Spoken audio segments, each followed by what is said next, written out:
بسم اللہ الرحمن الرحیم۔ السلام علیکم ورحمۃ اللہ وبرکاتہ۔ محترم دوستو، آج کی ویڈیو کے اندر ہم آپ کو بتائیں گے کہ صدقۃ الفطر کن لوگوں پر واجب ہے۔ کیا عورت پر بھی صدقۃ الفطر واجب ہے یا نہیں؟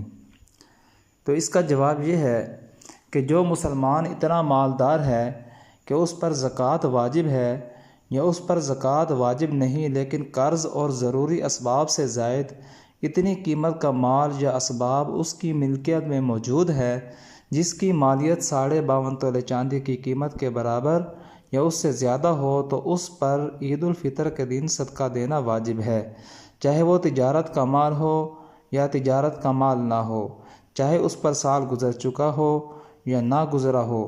اس صدقہ کو صدقہ فطر کہتے ہیں۔ جس طرح مالدار ہونے کی صورت میں مردوں پر صدقہ فطر ادا کرنا واجب ہے، اسی طرح اگر عورت مالدار صاحب نصاب ہے یا اس کی ملکیت میں قرضہ اور ضروری اسباب سے زائد اتنی قیمت کا مال وغیرہ ہے جس کی قیمت 52.5 تولہ چاندی کی قیمت کے برابر ہے، مثلا اس کے پاس زیور ہے جو والدین کی طرف سے ملا ہے، یا شوہر نے نصاب کے برابر زیور عورت کو بطور ملکیت دیا ہے، یا مہر میں اتنا زیور ملا جو نصاب کے برابر ہے، تو عورت کو بھی اپنی طرف سے صدقہ فطر ادا کرنا واجب ہے۔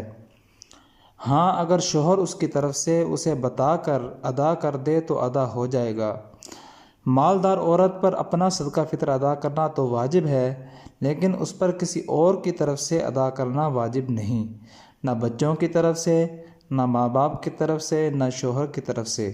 البتہ مالدار آدمی کے لیے صدقہ فطر اپنی طرف سے بھی ادا کرنا واجب ہے، اپنی نابالغ اولاد کی طرف سے بھی۔